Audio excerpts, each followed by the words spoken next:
Hello students, welcome to Amrit senior secondary school. Students, हम अपने syllabus की थर्ड पोइम कर रहे थे द इकोइंग ग्रीन, जिसका आज हमने कंक्लूडिंग पार्ट कवर करना है।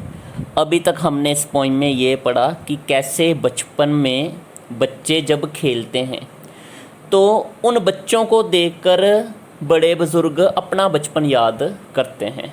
इकोइंग ग्रीन का मतलब आपको बताया था गूंजती हुई हरियाली, यानी जो हरियाली हर तरफ छाई हुई है। पेज नंबर 105 है, यहाँ से हम स्टार्ट करने जा रहे हैं। And soon they all say such were the joys when we all girls and boys. बड़े बुज़ुर्ग लोग कहते हैं, यहाँ पर दे वर्ड जो है ओल्ड पीपल के लिए रेफ़र किया गया है। ओल्ड पीपल कहते हैं कि कितने खुशी भरे दिन थे जब हम भी छोटे लड़कियां और लड़के थे, यानी जब हम भी छोटे बच्चे थे तब कितनी खुशी होती थी हमें इस तरह के खेल खेल कर। In our youth time were seen on the echoing green. Youth time यानी जवानी का समय।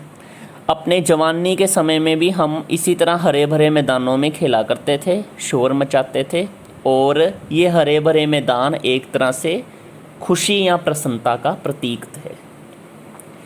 Till the little ones very no more can be merry, the sun does descend and our sports have an end। अब writer in 4 lines में क्या कहना चाहता है? राइटर कह रहा है कि जो लिटिल वंस हैं, जो छोटे बच्चे हैं, वो अब थक गए हैं। वेरी यानी थक गए हैं। No more can be merry, अब वो और ज़्यादा खुशी व्यक्त नहीं कर सकते खेल कर। मैरी का मतलब होता है हैप्पी, खुश होना। ये दूसरा मैरी नहीं है जिसका मतलब होता है शादी करना या विवाह करना। वो MARRY वाला मैरी होता है, ये MERRY वाला मैरी है। इसका मतलब है खुश होना। तो till the little ones weary no more can be merry, the sun does descend and our sports have an end. Writer कहता है कि छोटे बच्चे थक गए हैं और ज़्यादा खुशी व्यक्त नहीं कर सकते। सूरज भी ढल गया है। डिसेंड होता है ढलना, और अब बच्चों का खेल ख़त्म हो चुका है। Round the laps of their mothers many sisters and brothers. बहुत सारे बहन भाई जो हैं वो अपने माँ की गोद में बैठने के लिए वापस घर चले जाते हैं।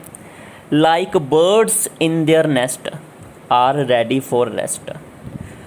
जब बहुत सारे बच्चे अपनी माँ के पास उनकी गोद में बैठने के लिए वापस चले जाते हैं, ये घटना बिल्कुल वैसे ही होती है जैसे पंछी अपने घोंसलों में वापस चले जाते हैं आराम करने के लिए। नेस्ट मतलब घोंसले। And sport no more seen on the darkening green. अब कहीं भी खेल कूद नहीं दिखाई दे रही क्योंकि शाम का वक्त हो गया है। खेल कूद से गूंजने वाले हरे भरे मैदान अब डार्क हो गए हैं, अब अंधेरमय हो गए हैं, इसलिए अब वहाँ पर कोई नहीं खेल रहा। इस तरह से ये पोइम जो है वो ख़त्म हुई। पोइम में कवि क्या कहना चाहता था? असल में पोइम में कवि ये कहना चाहता था कि किस तरह से जब सुबह होती है तो हरियाली का प्रकाश हर तरफ छाता है। हरियाली का भी एक अपना तेज, एक अपना अलौकिक प्रकाश है जो हर तरफ छाता है जहाँ पर बच्चे खेल रहे हैं, और उन बच्चों को देखकर बड़े बुज़ुर्ग अपना बचपन याद करते हैं। पर जब यही हरियाली शाम को अंधेरमय हो जाती है, सूरज ढलने के साथ जब अंधेरा छा जाता है, तो लोग या बच्चे अपने घरों को वापस चले जाते हैं। यानी सूरज उदय होने के साथ कुदरत का अलौकिक नज़ारा है, और सूरज ढलने के साथ कुदरत का बिल्कुल ही नज़ारा बदल जाता है। ये इस पोइम में समझाने की कोशिश की गई है। तो उम्मीद है स्टूडेंट आपको ये पोइम कवर होगी। अब बात कर लेते हैं होमवर्क की। आपको पहले भी बताया था कि इस पोइम का राइटर कौन है। Echoing green. First question, write true and false. William Blake is the writer of this poem. सही या गलत आपने बताना है। विलियम ब्लेक इस पोइम के कवि हैं। Number 2, identify the rhyming words in this sentence. आपने मिलते जुलते आवाज़ वाले शब्दों को पहचानना है। In our youth time were seen on the echoing green. इस लाइन में कौन से दो शब्दों की आवाज़ आपस में मिल रही है, वो दो शब्द आपने लिखने हैं। थर्ड पर and soon they all say who are they in this line.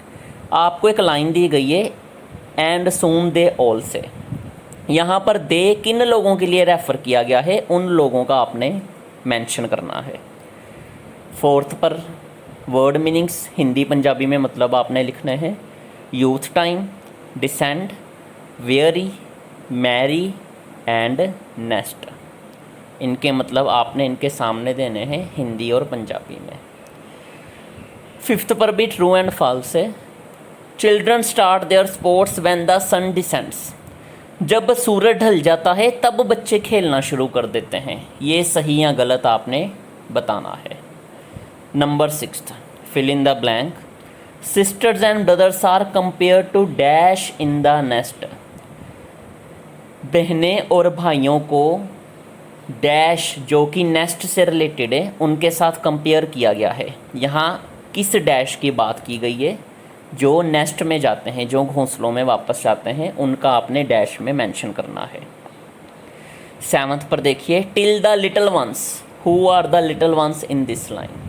Till the little ones ये एक लाइन है, इसमें द लिटिल वंस किनको कहा गया, उनका आपने यहाँ पर नाम लिखना है। उसके बाद स्टूडेंट्स डिफ़िकल्ट वर्ड्स हैं। Right 6 difficult words from the video on your notebook. आपने वीडियो से कोई भी 6 डिफ़िकल्ट वर्ड्स लिखने हैं, अपनी नोटबुक पर उन्हें नोट कर लेना है और इस पूरी वर्कशीट को आपने याद भी करना है। तो स्टूडेंट्स अगर हम सिलेबस की बात करें तो हमारे प्रोज के 4 लेसन्स और 3 पोइम्स यानी टोटल 7 चैप्टर्स इंग्लिश के कवर हो चुके हैं। यानी एक तरह से हमारा हाफ सिलेबस इंग्लिश का कवर होने को है। जिनका कोई भी अगर सिलेबस से पेंडिंग वर्क है तो वो स्कूल के यूट्यूब चैनल से +2 क्लास की इंग्लिश की वीडियोस देखकर अपना काम जो है वो कंप्लीट कर सकते हैं। Thank you students.